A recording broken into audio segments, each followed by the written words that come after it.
Hello. Yeah, hi, Krishnaraj. Spoke to you in the afternoon. Yeah, do you have time? Sure, we can talk. We can talk. Tell me. Okay, thank you so much, sir.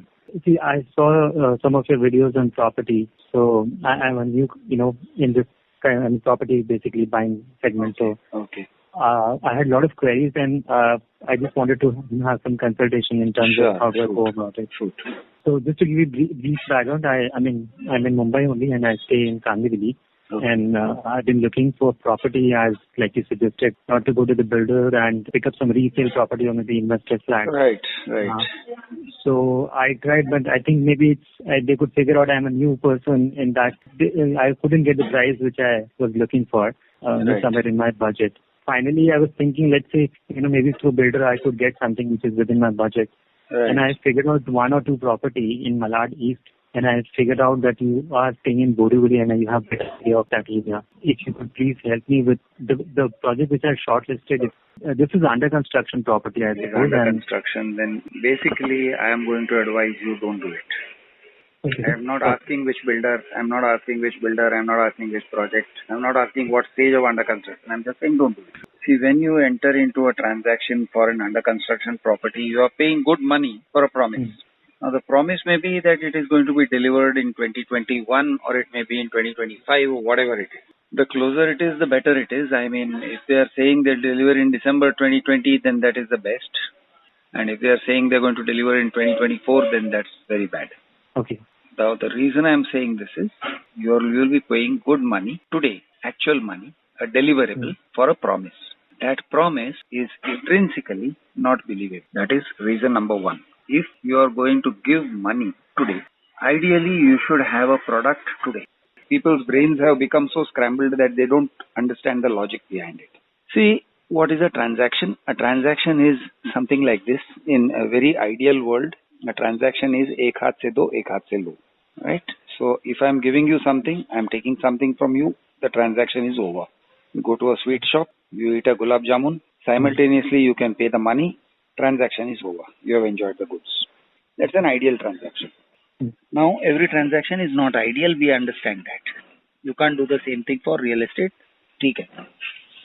But if the transaction contains a whole lot of terms and conditions, which you are likely to violate from your end because you are a normal human being, and the other guy is likely to violate from his end because it's a huge thing to complete the project, but you are getting punished for violations and he is getting forgiven for violations, then you have a problem. Yeah. Intrinsically, a builder agreement looks like this. It says, I am promising to give you a flat. You are promising to give me money according to a schedule.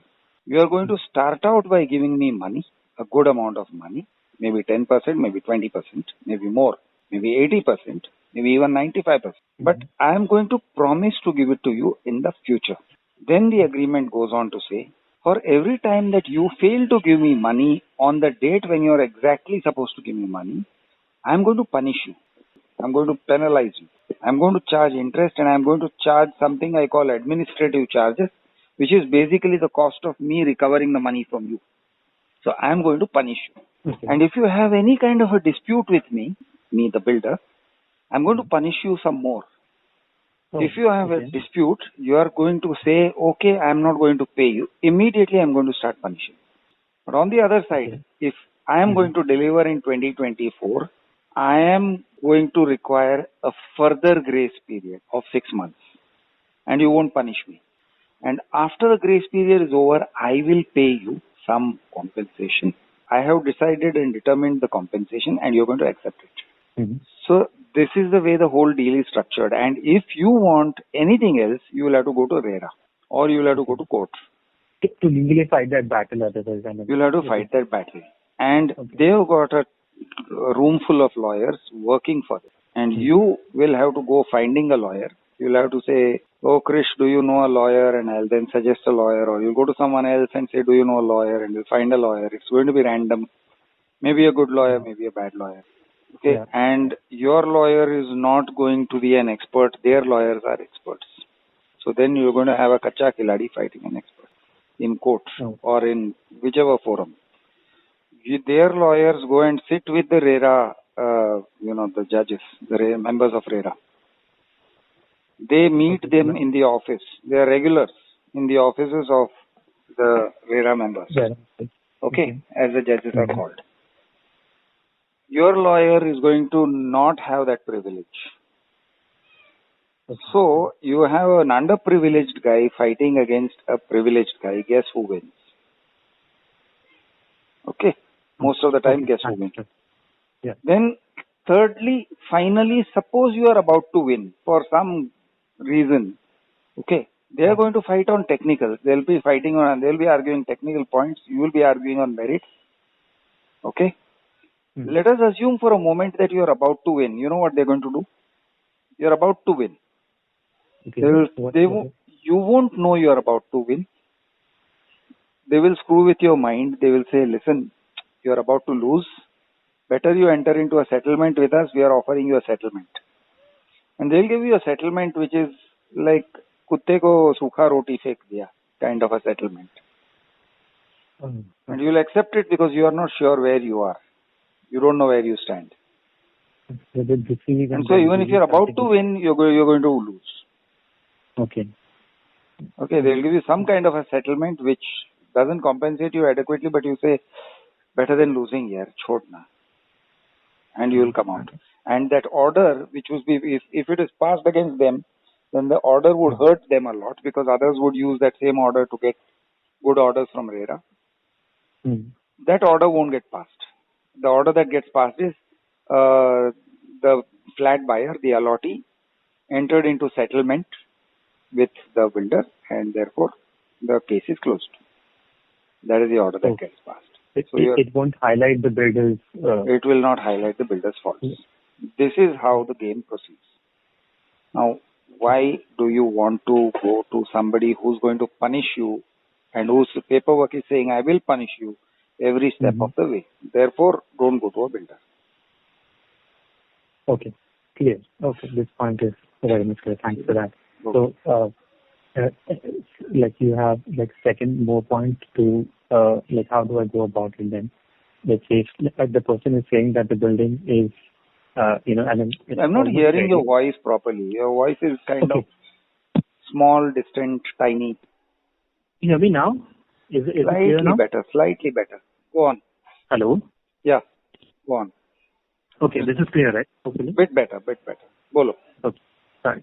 So, the idea for me for buying the property was actually more of where I wanted to stay from quite some time. I'm staying on rent. Okay. So, I was trying to figure out how do I, crack a good deal. This one of the the builder which I was talking about, he's saying that by next year, somewhere around June 21 or maybe August, is the expected delivery. And I personally saw the project. The structure is ready, I suppose, and the work is in full progress.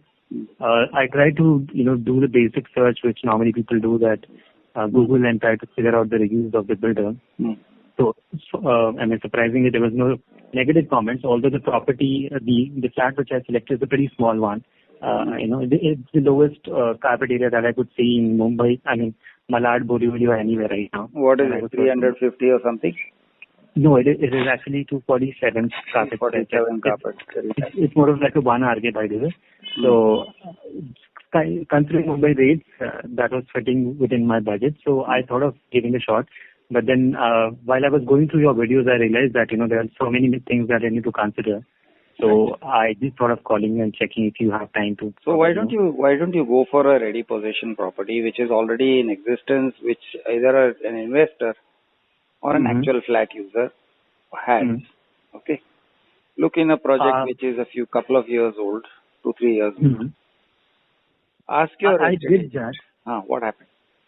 The thing is that, would be ready to move most of the flats. I don't know whether that's the actual story or not, but then when I went for the actual possession, which are ready to move flats, most of the builders are like, inventories are sold out. These are the left off flats. These are the investor flats. And the rates are pretty high. For a carpet of 320. Why are you asking a builder for the investor flat? I mean, I was not sure how to approach. So I tried through broker also, but I got the same result. Brokers were like trying to give me something for 80 lakh and 90 lakh. No, first of all, let us break the problem into two parts. Okay, one is the price. Another is who you're buying from. Okay, fine. Okay, so let us let's park the issue of the price for the time being. Fine. Okay. Right now, you only concentrate on getting in touch with investors and getting in touch with actual users. And you make it very, very clear. Tell the broker that, listen, I want to buy it from investors and actual users. Don't take me to a project. Okay. Don't waste your time by taking me to any project. He may still try. He may still try to say, no, sir, ye project bhi dekh lo and all that. Somehow to the brokers, it seems like it's easier for them to sell projects. I agree.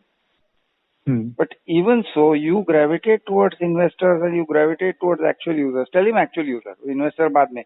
Then you let him ask, investor property chalega, sir? Then you say, okay, investor kidhar hai? India mein hai, bahar hai, kidhar hai? I want to talk to him. Sir, मेरे पास चाबी है, मैं आपको दिखा देता हूँ.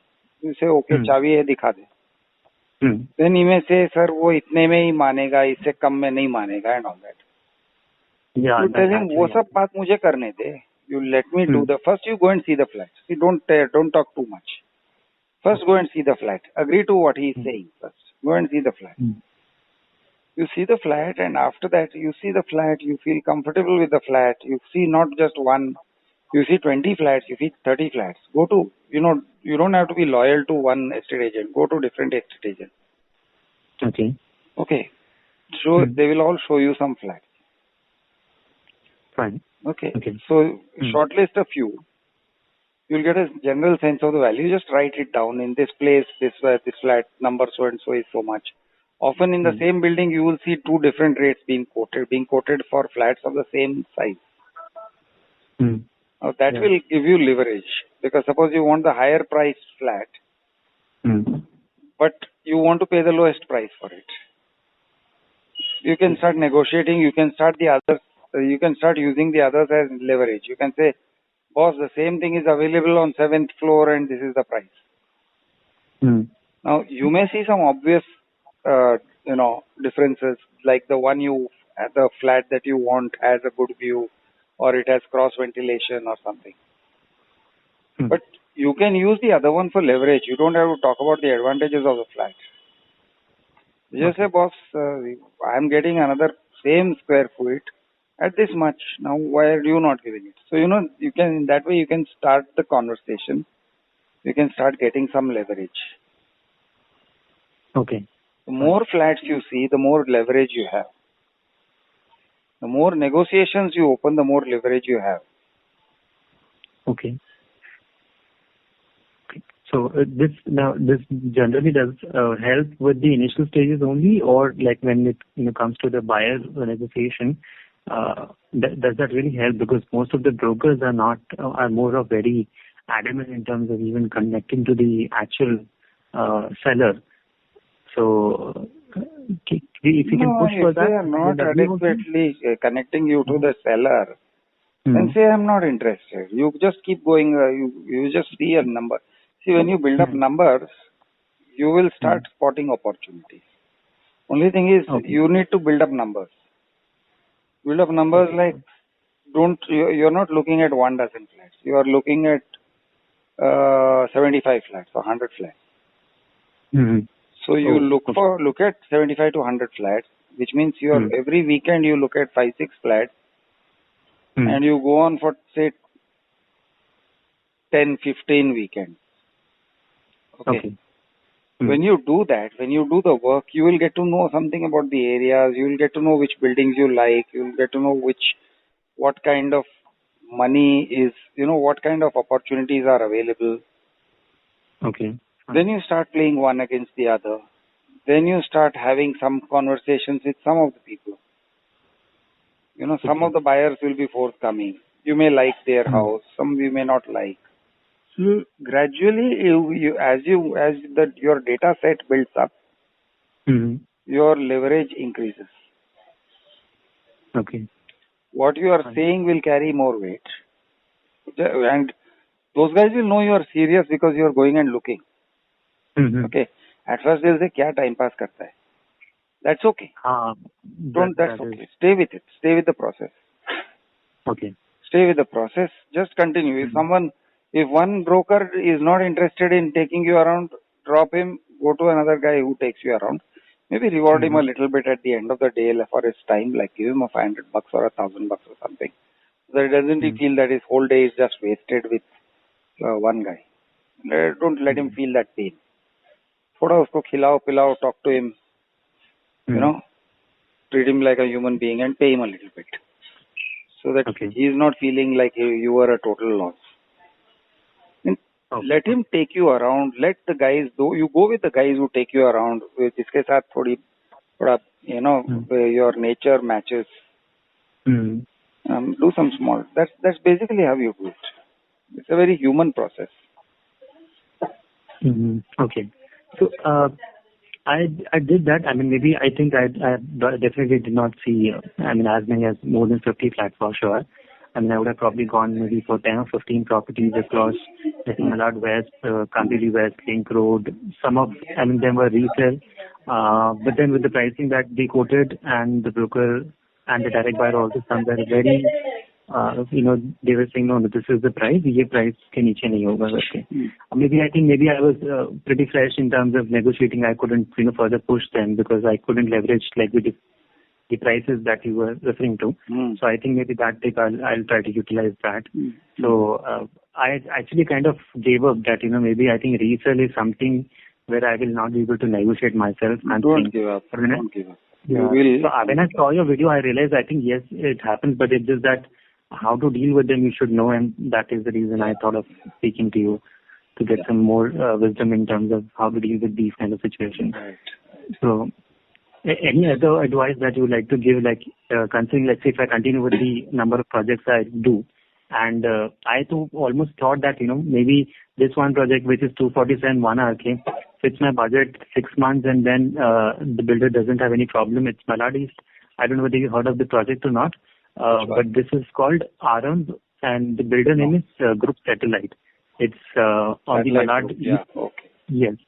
So I mean, so far at least when I went there, the pricing was okay, somewhere around 47.6, all-inclusive price he was quoting. And in Malad East West, if you see Ruparel, which was, I'm sorry, I'm again referring to the builder again, because most of the time when I was, fed up with the resale properties, I had to only go through so many projects that we had around in Malad Kandivali. So I thought of going through that as well. So Ruparel was offering 67 point something all-inclusive for a 330 carpet area, which was Link Road, and then for me it was that connectivity-wise, it is far inside. Then, even to reach, let's say, highway, I'll have to at least spend 45 minutes.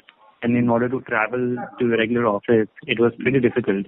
So I thought to narrow down to something which is close to highway, maybe even a smaller area. A one-room kitchen apartment would also work. And that's where I could figure out this was the smallest area that I could get. So even considering the per square feet, which is, to the market rate, because of the small area, I could figure out the pricing was somewhere close to my budget, which I could afford. Then looking at the aspect of under construction, I was also not very confident. So have you heard of this Group Satellite thing, whether like any reviews that you have? No, I have not. I don't have any reviews. So right now, see, what I would like to ask you is, see, have you understood that there are 2 parts or 3 parts to this decision? One part is to select a flat. Now, there are 2 ways to select a flat. One is going on brochures and all those things and your imagination. And the second thing is actually seeing a flat. Actually going there, seeing it, standing in the flat, walking in the sitting room, seeing how it feels, see where it faces, what is the view, what is the noise level, okay, how much light is there coming in the daytime or in the evening, whatever. So that is one way to do it. Another way is sales brochures. They are saying, sir, this is where it is near this terminal, it is near this metro station, all that blah blah. So most people prefer to do things the easy way, which is listening to salesman's talk and then letting their imagination do the rest of the work. Okay. Now that is completely ridden with pitfalls, because then that means that you are not going to see what you're getting. Right. Most of the case under construction. Yes, that is right. Pardon?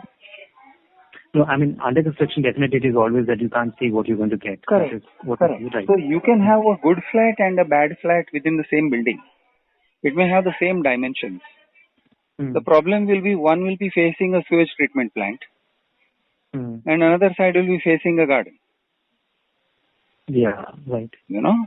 So this one will be the world's shittiest flat, literally. And the other one will be a beautiful flat. So unless you know what you are doing, how can you do these things? So don't unnecessarily don't shortchange yourself, because this is a life decision. You're going to pay a lot of money. You're going to spend your life paying EMIs. Okay, or a large part of your life, maybe 10 years, maybe 20 years, paying EMIs. So just be careful. Don't do these things, because it's very easy to do it. Okay. See, for the fish to swallow the bait, it is very easy. Yeah. For the fish not to swallow the bait is very, very difficult. You know what happens to the fish that swallows the bait? Yeah, they get trapped and then... Right. Okay. Or if you are a sheep who's being herded into the slaughterhouse, to go along with the process is very, very easy. To go with the process is easy. They will herd you. You don't have to do anything. Okay. So if you take the easy way, then you will end up in the abattoir, my friend. And make no mistake of it, it is going to feel very, very different afterwards when they start imposing penalties on you. Okay. Small difference in this thing, your payment schedule, like you are supposed to pay it on 29th and instead you pay it on the 1st of the next month. And you get a note saying, sir, 40,000 rupees penalty. And then you suppose you start having a dispute. You say, how can you impose that and all that? Then they will remind you of all the things that you have signed in your sales agreement. Till then, you won't know what is going on. You may think everything is cute and cuddly and nice. They are all nice people. You'll come to know what not nice is when you have a dispute with them. So my request with you is, don't be the fish that swallows the bait. Don't do the easy thing. Please do the hard thing. All right. Okay. There are many components. One is, as I said, the real estate component, where you're taking the easy way out because you are letting your imagination do the work. Okay. Actual you are not seeing the flat. That is point one. Then point two is the financial component. Okay. How much you're paying, when you're required to pay. Okay. How much you're required to pay when. So these things are critical. They are critical. Okay. Don't just let it be like, everything's okay, everything's okay. If you do everything's okay, it will punish you. They will punish you. Now, I don't know if you have been punished in your life, like did your dad wallop you or not. But you will lose all your dignity as an adult if you find somebody punishing you. I don't think you would put up with punishment if your boss does it. You don't like working at these days. Yeah. You know? I can understand what you're saying. Yeah. Right. They will punish you. They will make you scream in agony. They will fill your life with stress. And I am not saying it because I am prejudiced against builders. I am saying it because I receive calls every day. My morning starts with a call which says, sir, मैंने इतना पैसा दिया था, now what do I do? अब वो वापस नहीं दे रहे हैं. That is how my morning begins and that's how my afternoon is. Okay. So, you are at the other side where you have a power. They have lost their power. They are screwed and they are only now their whole thing is, sir, how do I sort out my life? So I am telling you this with some amount of this thing, information and experience. Builders, their agreements are very complicated. If you care to sit down and read and understand and you exercise your imagination, you'll understand how much they intend to punish you. how much of your dignity they intend to take away. Okay. Okay. Don't do it. Just don't hurt yourself in this way. Instead, enter into a relationship with someone who won't punish you. Enter into a transaction with someone who doesn't have intentions of punishing you and exploiting you and screwing you at every turn. So the way to do it is, when you have a second sale, okay, the actual user, you give the actual user a small token, like say 10,000, which you may be mentally prepared to lose. Tell him, this is after you considered and after you feel that this is the best flat. You even negotiate the price. Okay, you negotiate the price and then say, okay, this price tentatively I am accepting, but now I want to verify your documents. I want to do a title search. Okay, please give me your documents, which is the agreement of sale that you have entered into. Then they show me the originals. Show me the originals. Don't give me the originals, but show me the originals. If he is not able to show you the originals, then you are in trouble already. Don't go further. Okay. If he shows you the original copy, because if he doesn't show you the original copy, he may have used the original copy for mortgaging his flat. If he has mortgaged his flat, then he will not have original documents. Okay. Right. So let him show you the originals. You take a Xerox copy and send it to a lawyer who specializes in what is called title search or title verification. They typically charge somewhere between 10 and 20,000. Okay. They will scan all the registries and they will make sure that, to the best of the understanding that is possible, there are no records showing that it has been mortgaged or it has been sold to someone else or there are more claimants and so on and so forth. Okay. Afterwards, you pay the lawyer to draw up your paperwork. Let him draft your agreement. Okay. Let the agreement, you want a fair and equitable agreement. It has to be drafted properly. Okay. An agreement to sell. And then, just a sec, hold on. Yeah, sure. Okay. So let that agreement be drafted. Now, of course, I skipped the step here. After you have seen that the title search comes out okay, you may want to further negotiate or you may want to close the deal. If you want to close the deal, then you can give him a slightly bigger token if he wants, if he insists. Otherwise, you go with whatever you have. Now, let me do one thing. Let us talk a bit later. Yeah, sure. Okay. I can understand you offer something. Yeah. Okay. Thank you so much. Sure. Take care. Bye.